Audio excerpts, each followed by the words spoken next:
saudari yang hadir dalam majelis ta'lim ini dengan rasa duka cita.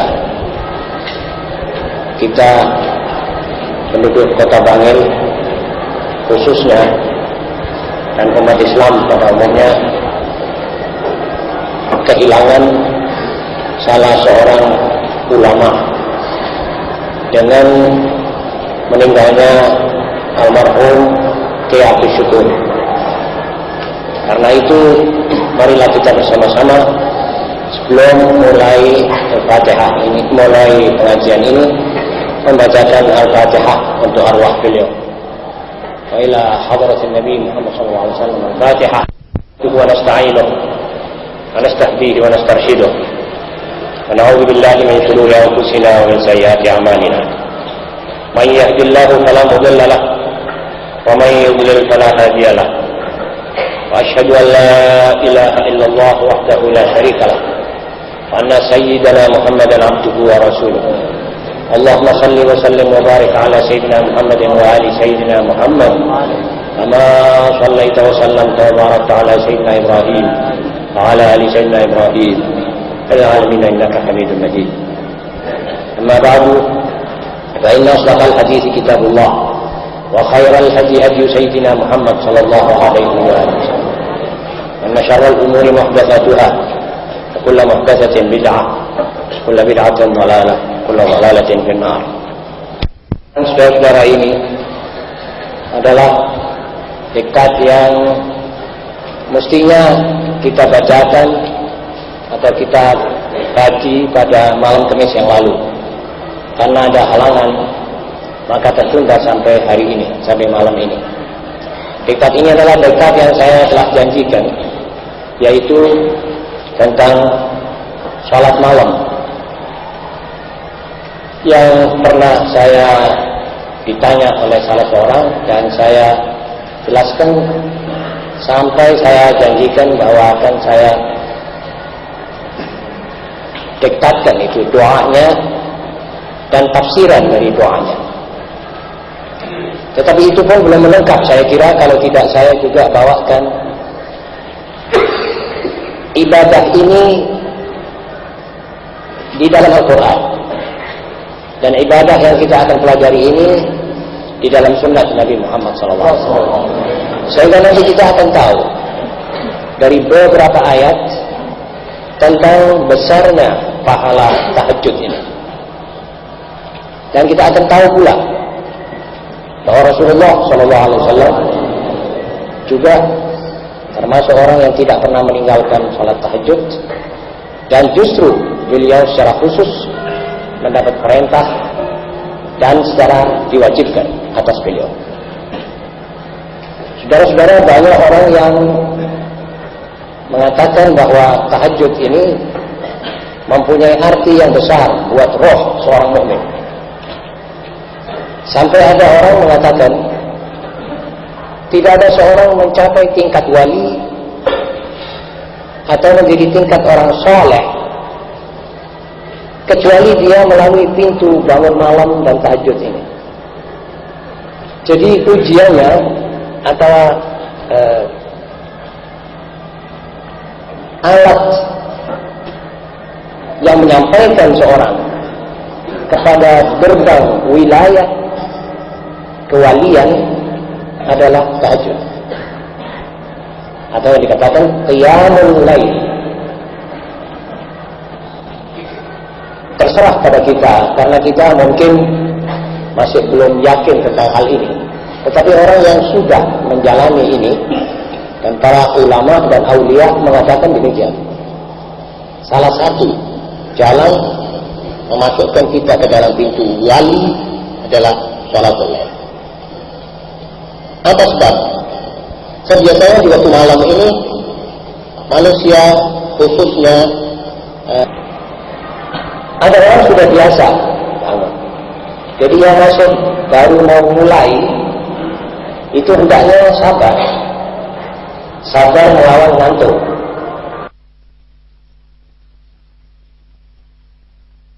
Oleh salah satu keributan, maka orang bangun ke kamar mandi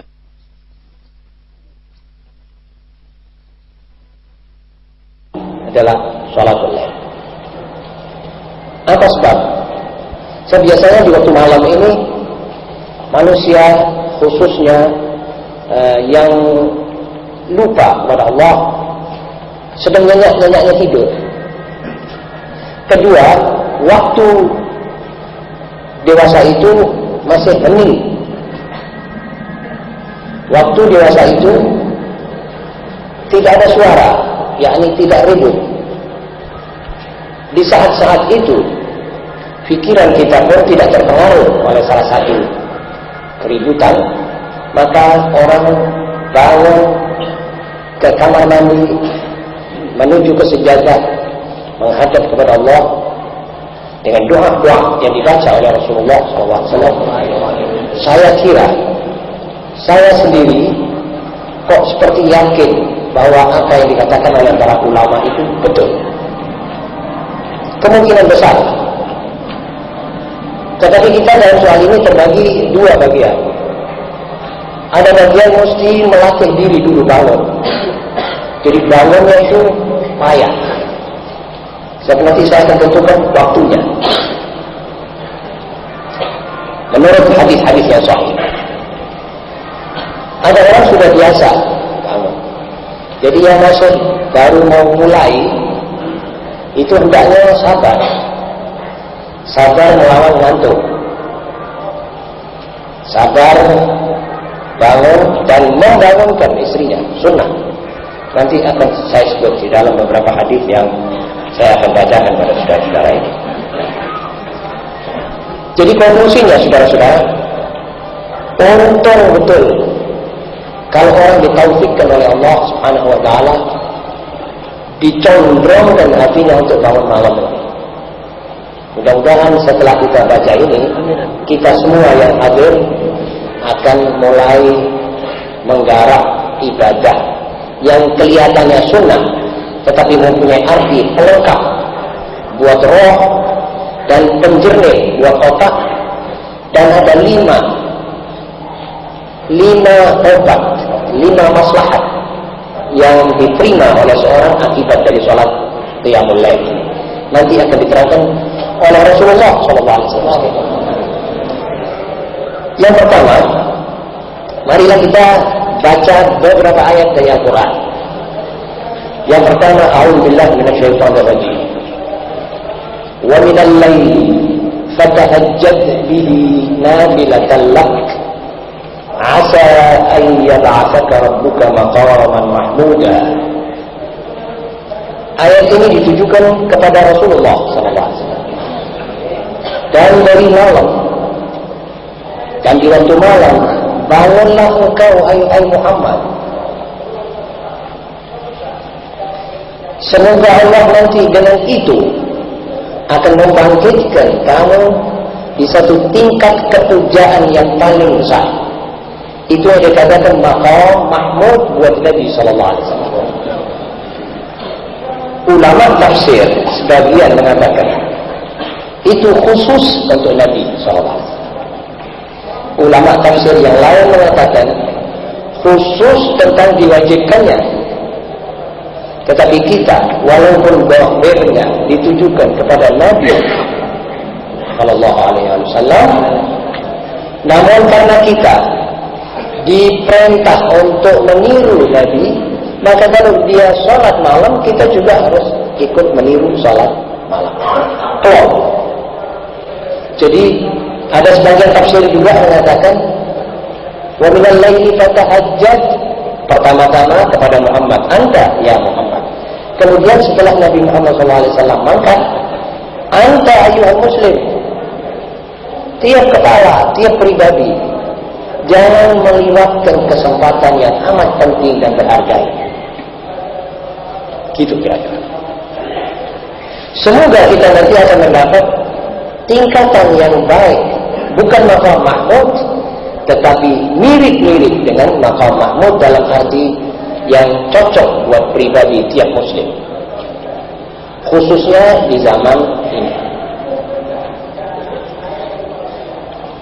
Yang kedua, dalam satu ayat yang lain Allah Subhanahu wa taala menggambarkan bahwa orang yang ajab bangun malam itu digelar muhsin. Muhsin itu orang yang berbuat kebajikan. Kemudian dikatakan mereka lah yang berhak mendapat rahmat dan berhak mendapat segala kebaikan. Ayatnya itu adalah ayat surat Al-Zariyat yang bunyinya A'udzubillahi minasyaitonir rajim.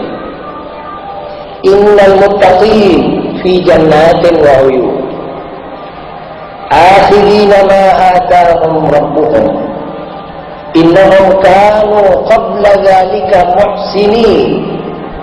Siapa mereka itu?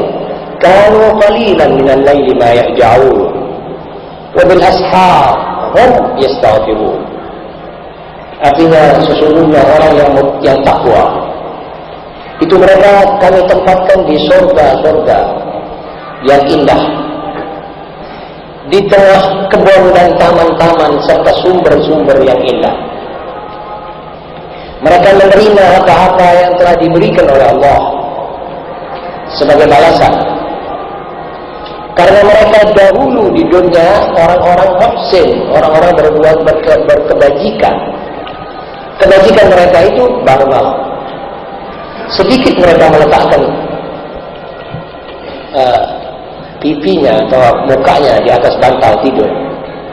Kanu qalilan minal laili ma yahja'un wa bil ashar hum yastaghfirun. Di waktu sahur, di waktu sahar mereka mengucapkan astagfirullah, astagfirullah, astagfirullah. Inilah orang-orang yang disifatkan oleh Allah dalam surat Az-Zariyat 15:18. Kemudian Allah dalam ayat yang lain Allah memuji manusia-manusia yang bangun malam telah diunggulkan dan digolongkan pada golongan orang-orang yang abrar. Abrar itu orang-orang yang baik, yaitu tadi yang dikatakan wali itu abrar, sulaha. Apa firman-Nya Allah? A'udzubillahi minasyaitonir rajim. Wa ibadur rahman alladzina yamshuna 'alal ardi haunan wa idza khatabahumul jahilun qalu salama. Walladzina yabituna li rabbihim sujjadan wa qiyama. Dan hamba-hamba Allah yang kalau berjalan di atas bumi Allah itu berjalan dengan penuh rendah hati, tidak congkak, tidak membusungkan dada dan sebagainya. Apabila diajak berbicara dengan orang-orang jahil, apabila diejek oleh kaum jahiliyah, mereka mengeluarkan kata-kata yang tidak sampai luput membawa mereka kepada selamat, yakni tidak membalas ejekan dengan ejekan, tetapi membalas ejekan dengan kata-kata yang rasional, yang membawa akibat selamat di dunia dan di akhirat. Orang-orang itu kalau malam melek, apa kerjanya? Bangun dan sujud. Yabituna li rabbihim sujjadan wa qiyamah. Ini surat Al-Furqan ayat 63-64. Kemudian dalam ayat yang lain Allah menyaksikan bahwa orang-orang yang bangun malam itu kami saksikan bahwa inilah yang mukmin. Jadi nanti kita kalau ditakdirkan oleh Allah dan kuat melawan sampai bisa bangun malam, maka kita akan disaksikan oleh Allah sendiri bahwa ini mukmin. Ayat ini menjadi dalil. A'udzubillahi minasyaitonir rajim. Innama yu'minu biayatina. Hanya saja orang-orang yang dikatakan beriman kepada ayat-ayat dan Quran kami ini adalah satu. Yang mereka jika disebut alladzina yu'minu innama yu'minu biayatina alladzina idza dzukkiru biha kharru sujjada wasabbahu bihamdi rabbihim wa hum la yastakbirun tatajafa junubuhum 'anil madaji' yad'una rabbahum khawfan wa tama'a wa mimma razaqnahum yunfiqun. Ayat 15-16 surat As-Sajdah.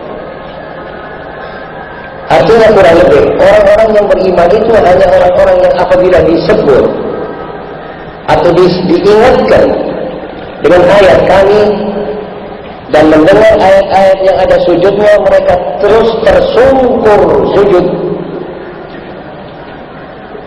sambil mengucapkan tasbih dan segala pujaan kepada Allah,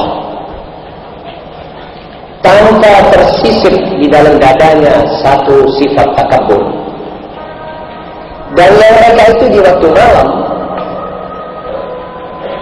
belakangnya dan lempengnya ini tidak sampai cekat dengan kasurnya, gitu kira-kira. Tatajaga, jauh mereka dari tempat tidurnya. Artinya apa?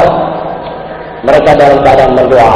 Sebab sholat daripada manusia adalah doa. Yad'una rabbahum khawfan wa tama'a. Mereka mendoa kepada Allah dalam sholat, mendoa dengan penuh takut dan harapan. Dan apabila kami beri rezeki, mereka membelanjakan rezeki itu. Ini sifat-sifat orang yang mukmin menurut apa yang dikatakan oleh Allah Subhanahu wa taala. Kemudian dalam ayat yang kelima, Allah membedakan antara manusia yang bangun malam dengan manusia yang tidak bangun malam. Di-split. Sebagaimana ayat yang difirmankan oleh Allah, A'udzubillahi minasyaitonir rajim. Amman huwa qanitun ana al-laili sajidan wa qa'iman yahdharu al-akhirata wa yarju rahmat rabbih.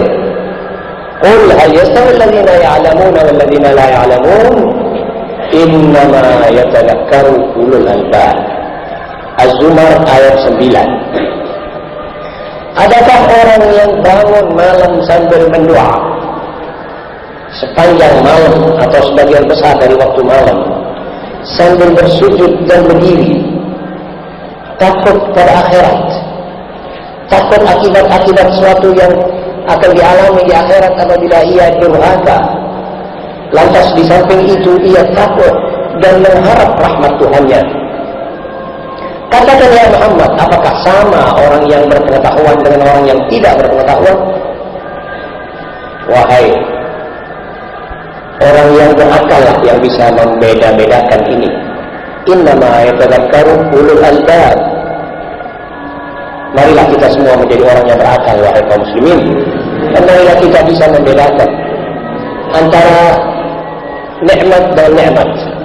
Mari kita bisa merasakan antara ibadat dan ibadat. Sudah tahu ini bangun malam, kalau saudara bisa merasakan, bisa membiasakan diri, saudara akan mendapatkan satu hiburan dan merupakan suatu penawar besar dalam kehidupan kita yang tinggal sedikit ini. Kemudian di dalam sunnah Nabi Sallallahu Alaihi Wasallam kita baca beberapa hadis. Yang pertama kali diriwayatkan oleh Abdullah bin Muslim. Pertama-tama Rasulullah SAW muncul ke Madinah, seluruh penduduk Madinah itu keluar, sebagaimana yang saudara ketahui. Semua orang yang belum kenal wajah Nabi ingin melihat walaupun satu kali wajahnya itu bagaimana, wajah orang yang namanya memenuhi jagat raya ini. Antara lain Abdullah bin Muslim, sebelum dia masuk Islam, dia keluar nunggu sampai kelihatan wajah Nabi Muhammad. Dia bilang, ini wajah, bukan wajah orang yang pembohong, bukan pendusta. Ini wajah penuh kejujuran dan keseriusan. Ini orang serius, ini orang teman ini, bukan orang sembarangan. Sesudah itu dia menunggu apa yang dia katakan. Tahu-tahu dia berhenti sejenak, dia lihat manusia yang mengelilingi dia begitu banyak, yang menonton wajahnya, baik yang sudah beriman maupun yang belum. mendengar kalimat-kalimat pertama dari khutbah pertama di dalam negeri Madinah. Apa itu suaranya? Dengarlah suara beliau. Ayuhan nas, ufshu salam, wa at'imu ta'am, wa sallu bil-lail wan nasu niyam, tadkhulul jannata bisalam. Gemetar hati orang yang mendengar ini. Ada semacam shock psikologis, seperti di stroke. Dia bilang, wahai manusia, sebarkanlah damai dan kedamaian, dan berilah makan kepada orang-orang yang fakir miskin. Lantas kamu salat malam di waktu manusia sedang tidur, dan bangunlah malam di waktu sesamamu masih nyenyak tidur. Nanti kalian akan masuk surga dengan selamat. Ini kata-kata pertama kata Abdullah bin Muslim. Hadis ini diriwayatkan oleh Al-Hakim dan Ibnu Majah dan At-Tirmidzi dan mengatakan hasanun sahih. Ayuhan nas, ufshu salam, wa at'imu ta'am, wa sallu bil-lail wan nasu niyam, tadkhulul jannata bisalam. Kalau dalam bahasa Arabnya lebih indah lagi kata-kata ini.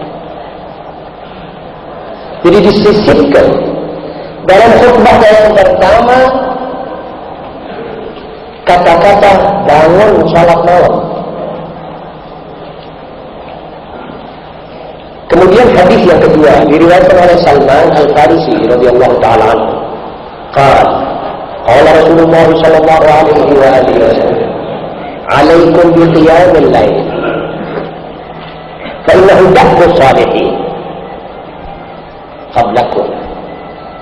Wa maqrabatun ila rabbikum." Dua. Wa maghfiratun lis-sayyi'at. Wa man'atun 'anil itsm. Wa matradatun lid-da'i minal jasad. Ada 5 khasiatnya ini. Moga obat itu ada 5 macam manfaatnya itu obat. Salman Al-Farisi meriwayatkan Rasulullah SAW bersabda, hendaknya kamu jangan meninggalkan bangun malam. Karena itu, salat malam itu kebiasaan semua orang-orang saleh. Jelas tadi yang dikatakan oleh para aulia dan ulama, pintu mau jadi wali itu ini. Rupanya ada hadisnya. Jangan lupa bangun malam, sebab itu adalah kebiasaannya orang-orang saleh sebelum kamu. Dan maqrabatun ila rabbikum, alat pendekat yang paling cepat kepada Tuhanmu. Jelas? Wa maghfiratun lis-sayyi'at, juga termasuk pengampun dosa. Wa manhatun 'anil its, pencegah untuk berperbuatan durja dan tidak baik. Jadi pencegah perbuatan dosa, akhirnya dia bilang pengusir penyakit dari badanmu. Jadi antara lain sampai badan tidak kena penyakit. Saya ada orang bilang, wah kalau anak-anak dibiasakan bangun malam, nanti dia kurang darah, dia kurang tidur, akhirnya dia sakit. Nabi SAW membohongkan orang-orang yang berkata begitu. Ada salah satu dokter menanya satu pasien, anak itu anak muda, itu anak pasien bilang, dia tanya, kamu tidur jam berapa? Dia saya tidur jam sekian. Lantas saya bangun jam 1. Wah, jangan itu, kamu nanti kekurangan darah, nanti kamu pucat, nanti kamu sakit, nanti kamu gini. Nabi SAW menjawab, maghfiratun lid-da'i minal jasad. Memang sesungguhnya saja orang-orang yang bangun malam itu kuat-kuat. Ya coba sambil kita sama-sama mencoba. Betul saudara? Jadi 5. Itu kebiasaan orang-orang yang saleh. yang paling cepat kepada Allah. 3, pengampun buat dosa-dosa, pencegah perbuatan maksiat. Dan 5, pengusir penyakit dari badan. Hadis yang ketiga, qala Sahal bin Sa'ad, jaa Jibril ila Nabi sallallahu alaihi wa alihi wasallam faqala ya Muhammad, ish ma syi'ta fa innaka mayyit wa'mal ma syi'ta fa innaka majziyun bih wa ahdib man syi'ta fa innaka mufariquh wa'lam anna syarafal mu'mini qiyamul layl wa izzuhu istighna'uhu 'anil nas. Sahal bin Sa'ad meriwayatkan bahwa pada satu waktu Jibril datang kepada Rasulullah sallallahu alaihi wasallam. Kemudian beliau berkata, "Ya Muhammad, hiduplah sepanjang yang engkau inginkan,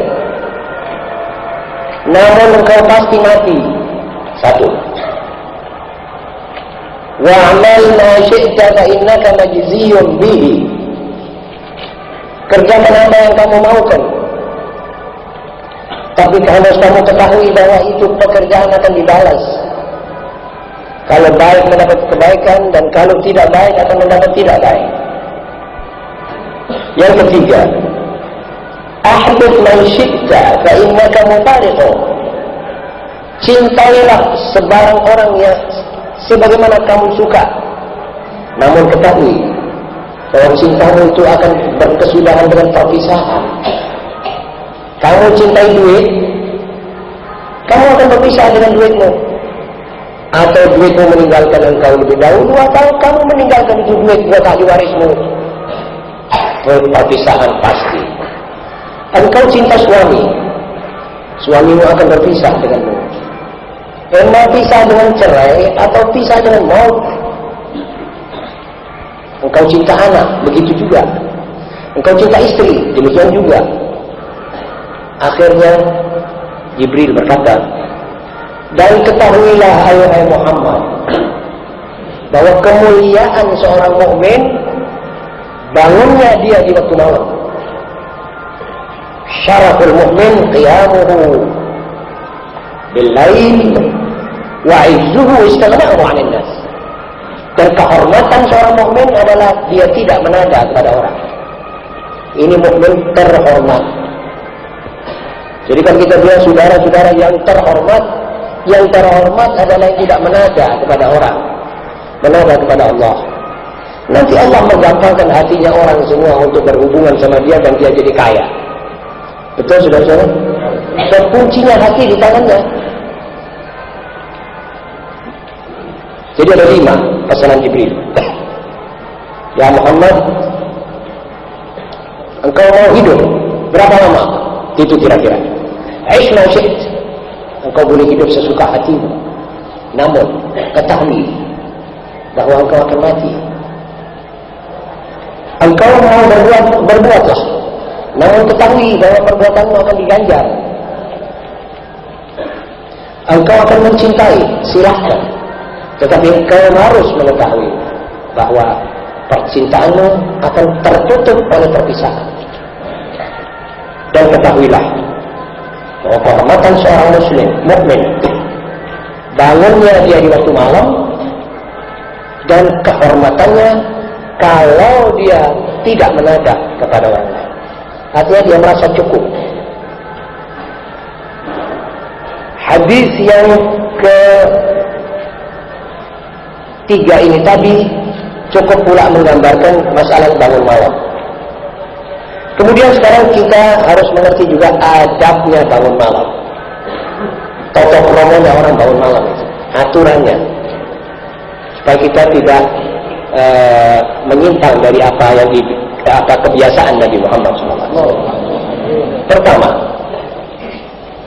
orang yang akan bangun malam harus dulu sebelumnya tidur niat bahwa saya nanti akan bangun malam. Usahakan dengan segala cara supaya niat ini sampai kesempatan. Abu Abu Darda radhiyallahu ta'ala anhu meriwayatkan,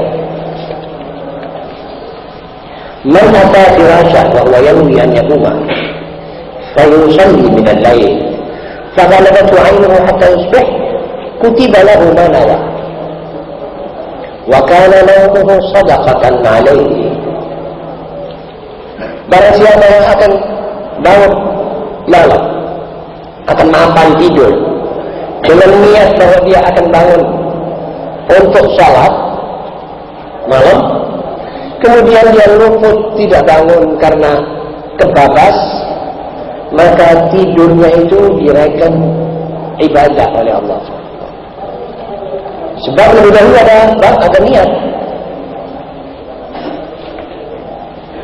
dan tidurnya itu sedekah.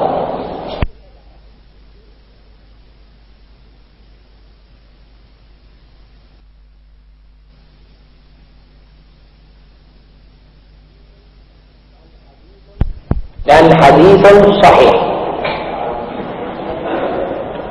Kemudian waktu dia bangun, kalau dia jadi bangun, pertama-tama dia usap mukanya menghilangkan tidur. Yamsah an-nawm 'an wajhihi.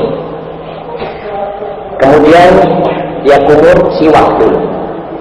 Kemudian memandang ke atas, ke langit, sambil mendoa apa yang dia diriwayatkan oleh Nabi Muhammad SAW, yaitu la ilaha illa anta subhanak astaghfiruka li dhanbi wa as'aluka rahmatak. Tiada Tuhan melainkan Engkau, Maha Suci Engkau ya Rabbi. Aku mohon ampun daripadamu atas segala dosaku, dan kumohon rahmatmu. Allahumma zidni ilma. Kita waktu itu mendoa juga, ya Allah, tambahilah ilmuku. Wala tuzigh qalbi ba'da idh hadaitani. Dan janganlah Engkau sesatkan hatiku setelah Engkau atur cara penunjukannya. Wa habli min ladunka rahmah. Dan berilah daripadamu kepadaku rahmah, bahwa sesungguhnya Engkau ini adalah pemberi dan tukang pemberi. Kemudian alhamdulillahilladzi ahyana ba'dama amatana wa ilaihin nusyur. Segala puja dan puji kepada Allah yang menghidupkan kita setelah Dia matikan, dan kepadanya pula kita akan kembali di hari kiamat. Kemudian membaca ayat 10 yang dimulai, inna fi khalqis samawati wal ardh wa ikhtilafil laili wan nahar la ayatin li ulil albab alladziina yadhkuruna Allaha qiyaman wa qu'udan wa 'ala junubihim wa yatafakkaruna fi khalqis samawati wal ardh rabbana ma khalaqta hadza batila subhanak faqina 'adzabannar, sampai akhirnya surat. Jadi ini dibaca. Setelah dibaca itu, kemudian dia mulai mapan untuk sholat, mulai ngatur langkah ke sholat. Dan sholat malam itu dimulai dengan 2 rakaat yang singkat. Jadi pembukaannya ini rakaatain khafifatain. Kemudian dia sholat sesukanya. Seumpamanya dia cukup rakaatain saja, apa itu cukup? Cukup. Asal 2 rakaat itu sudah ada niat dia bangun sholat lain, qiyamul lain. Abu Hurairah radhiyallahu ta'ala anhu meriwayatkan bahwa Rasulullah SAW bersabda, apabila salah seorang di antara kamu bangun malam, maka bukalah, hendaknya sholatnya itu dibuka dengan 2 rakaat. Hadis ini diriwayatkan oleh Muslim. 2 rakaat yang khafif, yang enteng, tidak panjang, tidak lama. Yang keempat, sunnah yang keempat, membangun istrinya. Abu Hurairah radhiyallahu ta'ala anhu berkata, Rasulullah SAW bersabda, rahimallahu imra'an qama minal lail fa shalla wa ayqadha imra'atah fa in habat nadaha fi wajhiha al-ma'. Rahimallahu imra'atan qamat minal lail fa shallat wa ayqadhat zawjaha fa in haba nadahat fi wajhiha al-ma'. Rasulullah SAW bersabda, Allah dirahmati orang laki-laki yang kalau bangun malam bangun istrinya. Kalau istrinya berat bangun, diperinjisi air di mukanya, diciprati air mukanya. Dan Allah mengampuni dan merahmati seorang perempuan yang bangun malam dan membanguni suaminya. Karena apabila suaminya berat bangun, disiram sedikit air di mukanya. Hadis ini hadis sahih. Kemudian Abu Hurairah radhiyallahu taala anhu pula meriwayatkan bahwa Rasulullah sallallahu alaihi wasallam qala: "Wa idza ayqadha ar-rajulu ahlahu min al-laili fa shallaya aw shalla rak'atayn jami'an kutiba bil zakirin wal zakirat." Apabila seorang itu bangun membanguni istrinya, kemudian mereka berdua salat malam, maka dua-dua ini ditulis oleh Allah di dalam pembukuan orang-orang yang zakirin Allah katsiran wa zakirat. Ini hadis Abu Dawud dan hadis sahih. Kemudian hadis yang kelima, an Ummi Salamah radhiyallahu taala anha, istri Rasulullah sallallahu alaihi wasallam. Anna Rasulullah sallallahu alaihi wasallam istayqadha lailatan faqala: Subhanallah, ماذا أنزل الليلة من الفتنة ماذا أنزل من الخزائن من يوجب صواحب الحجرات يا رب كاسية في الدنيا عارية في الآخرة. Hadis Bukhari, hadis sahih. Pada satu waktu Rasulullah SAW bangun malam sambil berkata, Subhanallah, apa yang diturunkan malam ini dari kejadian-kejadian yang membahayakan manusia, yakni fitnah, godaan-godaan, tubuh. Apa yang diturunkan oleh Allah malam ini berupa khazanah, kekayaan dan macam-macam rahmat. Siapa gerangan yang membangun ini perempuan di dalam kamarnya supaya dapat menikmati bersama-sama suaminya apa yang sekarang ini, baik yang mencegah balak tadi kita mohon, atau kita mohon yang mendapatkan rahmatnya Allah. Ya Rabba kasiyatin fid dunya ariyatin fil akhirah. Berapa perempuan yang di dunia pakaiannya indah, bekal-bekal bajunya itu mahal, tetapi di akhirat dia tidak dapat baju. Masa yang akan dia hidupi ratusan miliar tahun tidak berbaju. Alangkah kasihannya dan alangkah menyesalnya perempuan itu. Begitu maksud Rasulullah SAW. Artinya, istrimu ini bangun Allah, suruh ikut serta mendoa. Ini balak yang diturunkan begini banyak ratusan macam, supaya dia minta supaya dia dijauhkan dari balak. Dan ini rahmat, rezeki, segala macam ilmu pengetahuan diturunkan begini banyak, suruh dia ikut minta dapat dari itu sebagian. Ini Rasulullah SAW yang melihat. Kita tidak melihat. Kita cuma bilang, amin ya Rasulullah, kita percaya kepada-Mu. Begitu saja. Apalagi hadis ini hadis Bukhari.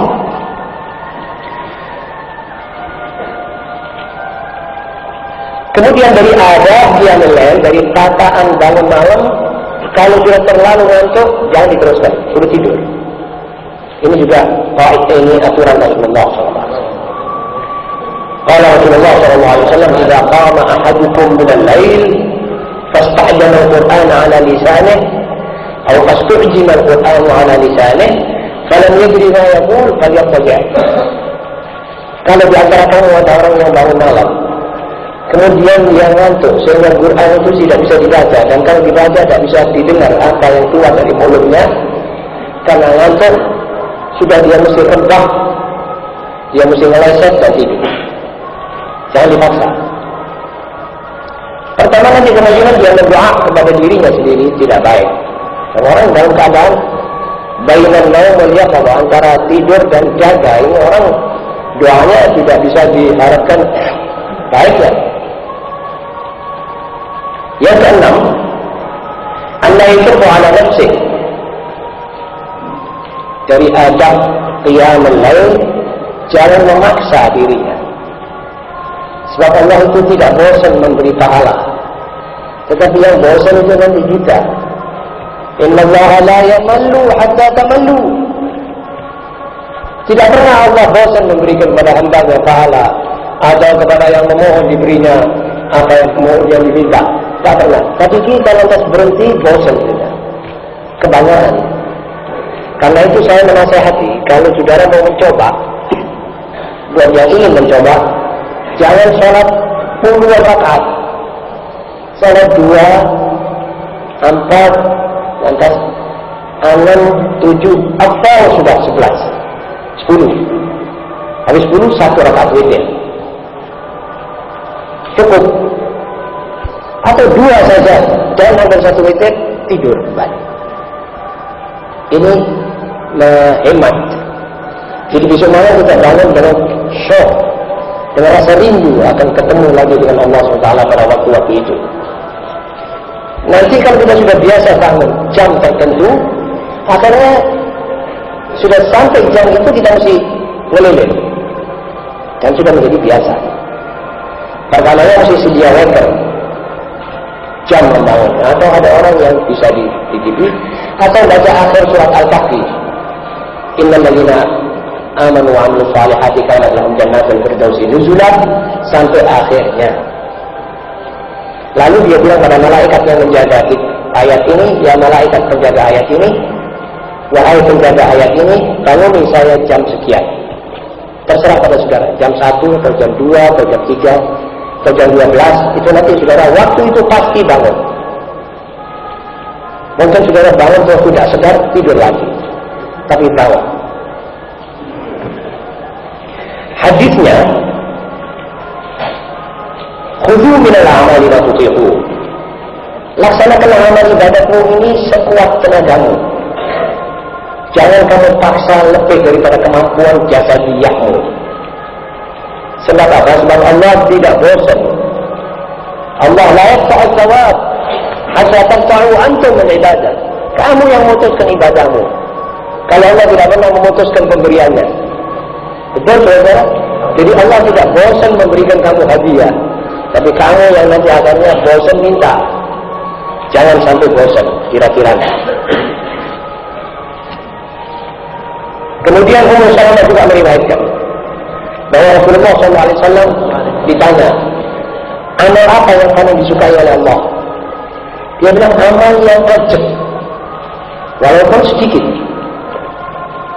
Jadi amal itu jangan mula-mula ditumpuk banyak, lantas kamu cuma 2-3 bulan atau 2-3 hari bangun, atau itu kapok, tak mau bangun malam lagi.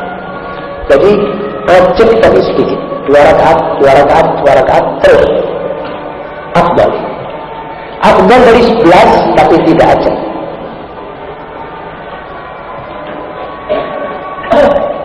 Dan satu waktu Rasulullah SAW berkata kepada Abdullah bin Umar, ya Abdullah, engkau jangan jadi seperti fulan.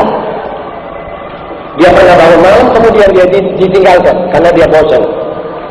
Kana yaqumul laila fataraka qiyamul lail. Fataraka qiyamul lail. Ini hadis muttafaqun alaih. Bukhari Muslim meriwayatkan ini. Nah, sekarang kita sampai kepada membicarakan waktunya. Kapan waktunya? Ini ada istilah, ada pendapat banyak para ulama. Tapi menurut hadis-hadis yang sahih, waktunya itu malam dibagi 3. Jadi bagian ketiga yang terakhir ini. Jadi kalau malam itu dibagi 3, malam itu ada 12 jam misalnya ya. Dimulai dengan 5:30 atau jam 6, setengah 6 ya, itu mulai maghrib. Kapan mulai maghrib? Ya itu 6 kurang 10 kurang itu 6 lah katakan. 6, 7, 8, 9. Ini sepertiga. Kemudian 10, 11, 12 sepertiga. Sepertiga yang penghabisan itu 1, 2, 3, 4 subuh.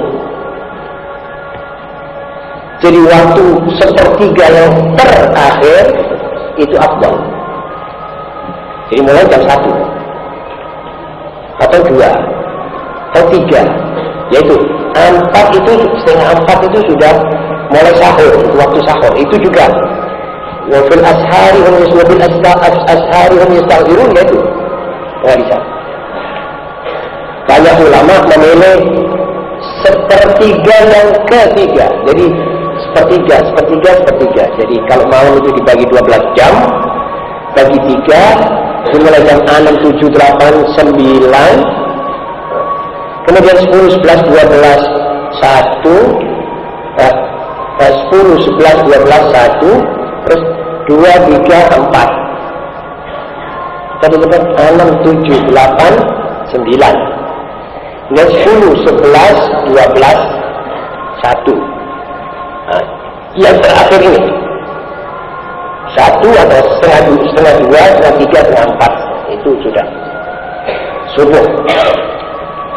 Coba perhatikan itu nanti ya.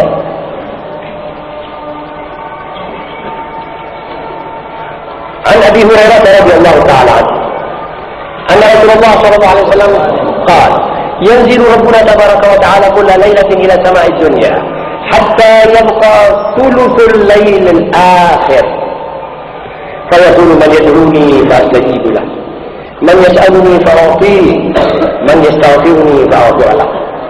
Ini hadis diriwayatkan oleh Al-Jamaah, semua kitab hadis meriwayatkan. Jadi Allah SWT menurunkan rahmatnya tiap malam ke langit dunia ini pada waktu di mana malam itu sudah tinggal sepertiga yang terakhir. Dia turunkan rahmat-rahmatnya semua sambil menyuruh malaikat, sambil berkata, Allah SWT sambil berfirman, siapa yang mendoa aku akan beri. Siapa yang memohon, aku akan beri. Siapa yang minta, aku akan kasih. Dan siapa minta ampun, aku akan ampuni. Gitu. Waktu detik-detik itu kita harus sudah bangun. Maksudnya Nabi Muhammad SAW, pada detik-detik Allah Taala mengatakan, ayo, siapa sing ati jaluk, siapa sing ati nyuwun, suwun, tak paringi. Siapa sing njaluk ampun, tak ampuni. Siapa sing minta sesuatu daripadaku, saya akan berikan. Waktu itu kita sudah dalam keadaan sholat, sudah tinggal menerima saja. Kelokkan ini dengan sulusul lail al-akhir. Kemudian hadis yang selain itu, Rasulullah SAW bersabda, aqrabu ma yakunu al-'abdu min ar-rabbi fi jawfil lail al-akhir. Paling dekatnya manusia kepada Tuhannya adalah pada waktu tengah malam yang terakhir. Fa in istata'ta an takuna mimman yad'u Allah fi tilka as-sa'ah faqul. Kalau kau bisa menjadi orang yang waktu-waktu itu menyebut-nyebut nama Allah, menyuruh kepada Allah, maka jadilah orang yang begitu itu. Hadis ini diriwayatkan oleh Al-Hakim At-Tirmidzi wa qala haditsun hasanun sahih. Kemudian jumlah rakaatnya, berapa rakaat? Sebenarnya salatul lail tidak dibatasi dengan rakaat. Tidak mempunyai adat maksus dan tidak mempunyai batas tertentu. Dia dapat tercapai walaupun dengan 1 rakaat witir. Asal saudara sudah sholat isya, dan asal saudara sudah bangun, sudah tidur. Jadi kalau saudara bangun 1 rakaat saja, Allahu Akbar, namanya rakaat witir, cukup, sudah dapat fadilahnya bangun malam. Makanya saudara pada permulaannya ini tidak kuat ngantuk, 1 rakaat saja dulu. Besok ditambah 2. Terus tambah lagi. Diajaki dulu 2 tambah 1, 2 tambah 1 terus. Kemudian ada satu masalah yang saya perlu sampaikan kepada saudara-saudara, yaitu godok. Godok bangun malam ini kalau ngumpul. Ada orang mengatakan tidak ada godok. Memang ada aqwal, ini ikhtilaf antara ulama. Tetapi saya ambil daripada satu hadis yang sahih, kok seperti condong adanya godok. Yaitu An Aisyah, ini hadis Muslim. An Aisyah anna Nabi sallallahu alaihi wasallam kana idza fatathu salatu min al-lail min waja'in aw ghairih shalla minan nahar 12 rakaat. Ini semua kitab hadis meriwayatkan ini kecuali Bukhari. Bukhari ketinggalan, tetapi Muslim meriwayatkan, Abu Dawud, Ibnu Majah semuanya. Ini perlu diingat ya. Kalau kita luput, Rasulullah SAW bersabda, menurut hadis Sayyidatina Aisyah istrinya, Rasulullah SAW apabila tidak sampai bisa bangun malam karena dia sakit atau karena sesuatu, beliau sholat di waktu siang 12 rakaat. Kemudian dalam hadis lagi, Rasulullah SAW bersabda, "Man nama an hizbihi aw an syai'in minhu faqara'ahu ma baina salatil fajr wa salatil zuhr, kutiba ka'annama qara'ahu min al-lail." Kalau ada orang biasanya kalau malam baca Quran, hizb, atau sholat, kemudian dibaca itu hizb antara sholat subuh sampai zuhur, maka kerekan seperti dibacanya persis di waktu malam sebagai kebiasaannya. Tapi hendaknya dicantum saudara-saudara bahwa ini buat orang yang biasa bangun malam. Kalau orang tidak pernah bangun malam, dia sembahyang 12 rakaat katanya ini sholat malam, tidak mungkin.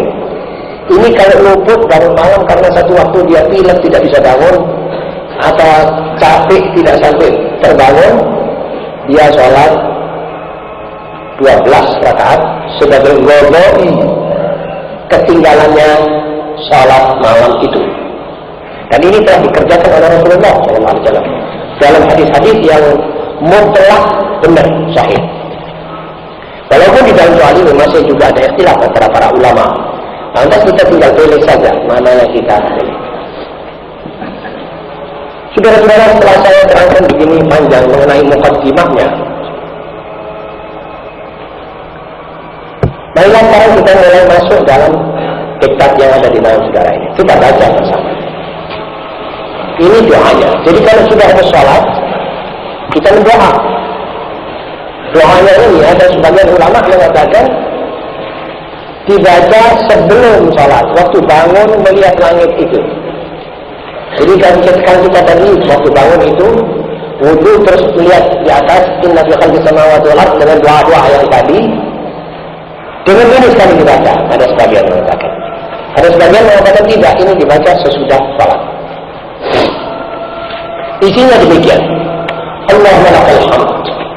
Anta qayyumus samawati wal ardh wa man fihin. Wa lakal hamd. Anta malikus samawati wal ardi wa man fihin. Ini kekeliruan ya. Anta malikus samawati wal ardi wa man fihin. Wa lakal hamd. Anta nurus samawati wal ardi wa man fihin. Wa lakal hamd. Anta al-haq. Wa wa'duka al-haq. Wa liqa'uka haq. Wa qawluka haq. Wal jannatu haq. Wal naru haq. Wal nabiyyuna haq. ومحمد صلى الله عليه وآله وسلم حق والساعة حق اللهم لك أسلمت وبك آمنت وعليك توكلت وإليك أنبت وبك خاصمت وإليك حاكمت فاغفر لي ما قدمت وما أخرت وما أسررت وما أعلنت وما أنت أعلم به مني أنت المقدم وأنت المؤخر لا إله إلا أنت ولا حول ولا قوة إلا بالله. Ini diriwayatkan oleh Bukhari dan Muslim dan seluruh ahli sunnah. Apa tidak lebih baik kita baca bersama saudara-saudara? Coba ya, dan saya baca dulu, saudara ikuti sebagian sepenggal. Bagimu segala puja, wahai penegak langit dan bumi beserta isinya. Dan bagimu segala puji, wahai pemilik langit dan bumi beserta segala isinya. Dan bagimu segala puji, engkau adalah cahaya langit, bumi, dan segala kandungan masing-masing. Dan kehadiratmu kupanjatkan puja, engkau adalah hak, benar, janjimu benar, pertemuan denganmu nanti di hari kiamat benar, juga surga dan nerakamu hak. para nabi hak, Nabi Muhammad sallallahu alaihi wasallam hak, dan saat kebangkitan itu juga benar dan hak. Ya Tuhan, kepadamu-lah hamba berserah, dan di tangan-Mu hamba percaya, dan di tangan-Mu hamba percaya, dan kepadamu hamba menggantungkan nasib, dan kepadamu-lah kelak hamba akan kembali, dan dengan bantuan-Mu hamba menuntut, dan kepadamu-lah hamba akan bertahkim. Maka karenanya ampunilah hamba tentang segala dosa yang telah dan akan hamba lakukan. Ampunilah juga kesalahan-kesalahan yang hamba sembunyikan dan yang hamba nyatakan, dan segala yang Engkau tentunya lebih mengetahui daripada hamba sendiri. Engkau yang mengajukan dan yang mengundurkan, tiada daya selain Engkau, dan tak ada daya upaya kecuali dengan kehendak-Mu dan restu-Mu. Muttafaq alaih. Saudara-saudara, dengan demikian maka diktat tahajud ini telah kita baca bersama dengan mukaddimahnya. Mudah-mudahan kita bersama diberi taufik dari Allah untuk bisa mengamalkan bersama-sama. Yang ada pertanyaan, saya persilahkan. Sebenarnya ukhuwah Islamiyah itu bisa ditegakkan kalau kita masing-masing sudah mempunyai kekuatan iman yang membawa kepada toleransi, yang membawa kepada tasamuh antara kita sama kita. Sebab dalil yang dibawa oleh saudara penanya itu sendiri membuktikan dan menggambarkan bahwa andaikan kita belanjakan seluruh isi bumi untuk mempersatukan umat ini, maka tidak mungkin itu belanja akan cukup. Namun Allah jualah yang mempersatukan hati mereka. Dengan apa? Dengan Islam, dengan iman. Jadi sayang sekali kalau Islam itu tidak kita gunakan sebagai daya pemersatu. Sayang sekali jika tauhid itu cuma kita lapaskan di bibir, dan karena akibat kegolong-golongan, kepartaian, dan akibat politik yang bersimpang siur, lalu kita berpecah, lalu kita cakar-cakaran. Ini sayang sekali. Sebab nikmat iman ini tidak ada taranya. Nikmat Islam afdhalun ni'am, tidak ada taranya.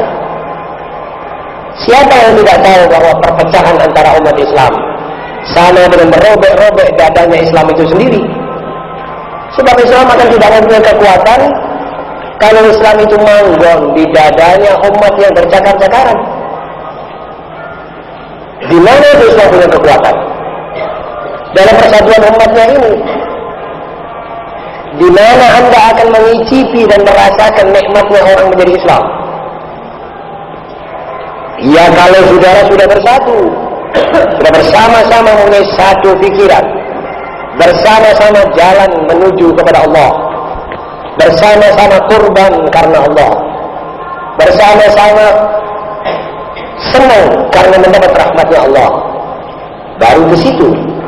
Kalau tidak, kesian dengan Islam, kesian dengan nikmat yang besar, kita injek-injek sendiri dengan perpecahan. Dan perpecahan itu tidak ada musababnya. Coba ada musababnya, saya pantas juga. Tidak ada musababnya. Kalau perpecahan itu seperti mana saya katakan, karena soal kepartaian. Alangkah cilakanya itu kepartaian yang membawa perpecahan. Kalau itu perpecahan karena akibat masalah khilafiyah, alangkah pentingnya itu khilafiyah kita kembalikan ke abad yang kedua, dan kita kembali kepada Quran dan yang isinya mazhab-mazhab yang sudah dipersepakati oleh seluruh ulama ini saja. Jadi musabab atau alasan untuk berpecah itu tidak ada. Kalau kepartaian dikatakan ya ini bukan partaiku, bukan golonganku, itu sebetulnya kepartaian adalah satu bid'ah dalalah dari Perancis, bagaimana saya katakan. Sebetulnya itu alat buat sementara yang mungkin tidak seluruh zaman dan tidak seluruh tempat memaukan partai. Di zaman sekarang saya kira kepartaian sudah tidak mempunyai alasan lagi untuk lebih lama, sebab keadaannya mungkin ya tidak membutuhkan itu, tapi ukhuwah Islamiyah di mana saja dan kapan saja masih diperlukan. Jadi kalau kita sudah iman, kalau kita sudah muslim, itu persatuan batal. Jadi kalau belum, jangan kita